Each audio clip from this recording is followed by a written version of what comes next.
बुद्ध का चचेरा भाई देवदत्त सदा ही बुद्ध को नीचा दिखाने की चेष्टा में लगा रहता था, मगर उसे हमेशा मुंह की ही खानी पड़ती थी। एक बार बुद्ध जब कपिलवस्तु पहुँचे तो अनेक कुलीन शाक्यवंशी राजकुमार उनके अनुयायी बने। देवदत्त भी उनमें से एक था।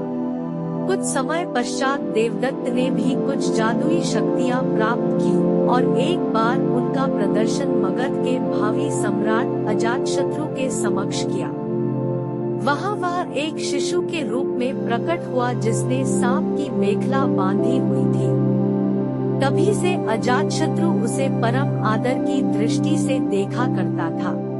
कुछ दिनों के बाद देवदत्त मगध से लौटकर जब संघ में वापस आया तो उसने स्वयं को बुद्ध से श्रेष्ठ घोषित किया और संघ का नेतृत्व करना चाहा।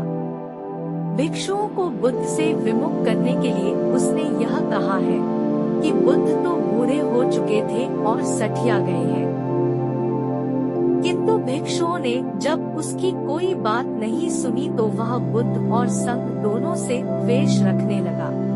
खिन्न होकर वह फिर वापस मगध पहुंचा और अजातशत्रु को महाराज बिम्बिसार का वध करने के लिए प्रेरित किया, क्योंकि बिम्बिसार बुद्ध और बौद्धों को प्रचुर प्रश्रय प्रदान करते थे।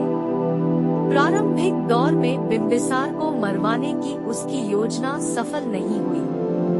अतः उसने 16 धनुर्धारियों को बुद्ध को मारने के लिए भेजा, किंतु बुद्ध के व्यक्तित्व से प्रभावित हो सारे उनके ही अनुयायी बन गए। क्रोध में देवदत्त ने तब बुद्ध पर ग्रीककूट पर्वत की चोटी से एक चट्टान लुढ़काया, जिसे पहाड़ से ही उत्पन्न हो 2 बड़े पत्थरों ने रास्ते में ही रोक दिया। देवदत्त के क्रोध की सीमा न रही। उसने एक दिन मगध राज के अस्तबल में जाकर एक विशाल हाथी नालगिरी को ताड़ी पिलाकर बुद्ध के आगमन के मार्ग में भेज दिया। नालगिरी के आगमन से सड़कों पर खलबली मच गई और लोग जहां था भाग खड़े हुए। तभी बुद्ध भी वहां से गुजरे। ठीक उसी समय एक घबराई महिला अपने बच्चे को हाथी के सामने ही छोड़ भाग खड़ी हुई। जैसे ही नालगिरी ने बच्चे को कुचलने के लिए अपने पैर बढ़ाए, बुद्ध उसके ठीक सामने जा खड़े हुए। उन्होंने हाथी के सिर को थपथपाया। बुद्ध के स्पर्श से नालगिरी उनके सामने घुटने टेक कर बैठ गया।